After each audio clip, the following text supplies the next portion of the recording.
ლოძესთან ერთად ბრუნდება. Სამშვიდობისა კიდევ ერთხელ საქართველოს 21 წლამდე ფეხბურთელთა ნაკრებმა დღეს ერევანში გადამწყვეტი შეხვედრა გამართა სატურნირო მდგომარეობიდან გამომდინარე მას მისძლებს სომეხ ფეხბურთელებს და საქართველოს ნაკრებს მხოლოდ 3 ქულა აძლევდა ხელს. ჩვენმა გუნდმა მიუხედავად არც თუ ისე დამაჯერებელი თამაშის 3 ქულის მოპოვება მოახერხა ერევანში თამაშს რუსთავი 2-ის გადამღებით ჯგუფი დაესწრო. თავაზობთ რეპორტაჟს. ერევნის რესპუბლიკურ სტადიონზე შეხვედრამ დიდი ინტერესი გამოიწვია. ეს გასაკვირი არცაა, ჯერ ერთი სომხეთის ნაკრებს ევროპის ჩემპიონატზე გასვლის უკანასკნელი შანსი სწორედ დღევანდელი შეხვედრის მოგებით ჰქონდა და მეორეც სომხეთისა და საქართველოს საფეხბურთო დაპირისპირება ყოველთვის განსაკუთრებულია. ქართველმა ფეხბურთელებმა შეხვედრა ფრთხილი ტაქტიკით დაიწყეს. ძალიან კარგად მოდიოდნენ კონშეტევაზე. ძალიან კარგად და ჩვენ ცველებს საერთოდ შეიძლება ვიღაცას გაეცინოს კიდევაც ცველებს გარდა კვეკვესკირისა ისის მომენტებში აუგზალეთ საერთოდ წინ წასვლა. ეს იმას კი არ ნიშნავს რომ საჯარო მოხალხე დაადექი და არ გაენძა. რომ კომპაქტურად იყვნენ და მათი ან შემორბენებიდეს აუგზალეთ 3 ცენტრალურ და მარცხენა ცველს.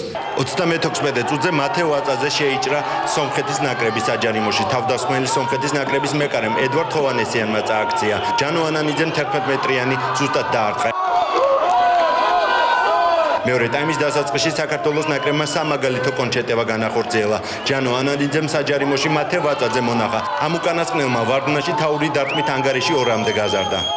გოლი ეხლა რა თქმა უნდა ჯანომ კარგი გადაცემა გამიკეთა და ღმერთის წყალობით გამიმართლა ცოტაც და ანგარიში გავზარდე და იმას ვიტყვი რომ მართლა ძალიან მნიშვნელოვანი 3 ქულა ავიღეთ. ძალიან დაძაბული თამაში იყო. მე ვფიქრობ რომ ყველაზე კაი გუნდია ჩვენ ჯგუფში. ანუ დღევანდელი ჩვენ ამ თამაშით გამოჩნდა რომ მართლა ძალიან ძლიერი გუნდია. სომხეთის ნაკრების ფეხბურთელების გააქტიურებამ შედეგი 77 წუთზე გამოიღო. მასპინძლებმა 11 მეტრიანი შესრულების უფლება მოიპოვეს. ჰენრიკ მიკრტიჩიანმა სხვაობა 1 გუნდამდე შეამცირა და ტრიბუნებზე შეკრებილ 5000-მდე სომეხ გულშემატკივარს თამაშის გადარჩენის იმედი ჩაეზაღა. თუმცა ნიკა კვეკვესკირმა ინდივიდუალური ოსტატობით ერევნის რესპუბლიკურ სტადიონზე შეკრებილ მაყურებელს ცივი შხაპი გადაავლო 3-1. ძალიან გამიხარდა, რადგან ჩემი პირველი გოლი იყო ახალგაზრდულ ნაკრებში, მაგრამ უფრო დიდი მნიშვნელობა იმას მივანიჭე და მთელმა გუნდმა იმას, რომ გუნდმა გაიმარჯვა, რაც თავარია და ძალიან მნიშვნელოვანი 3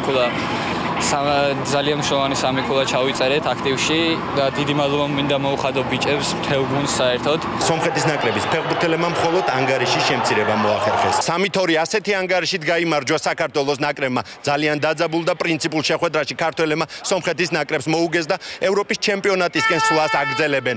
ერევნის რესპუბლიკური სტადიონი კი ზუსტად 2 წუთში დაიცალა.